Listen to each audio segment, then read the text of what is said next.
Hey guys, thought I'd throw the method bolt together to show you how to do that. So first I'm going to start with the bolt in the can.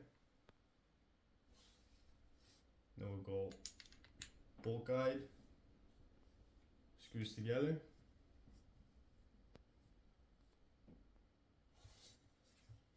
We go shuttle into the back. Just shove it in there.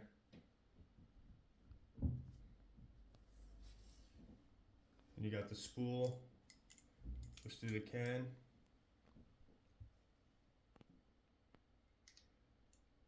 You could go ahead, make sure it's sitting properly in there.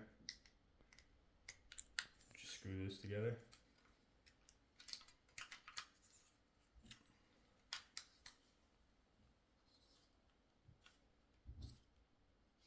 Make sure it's screwing in straight.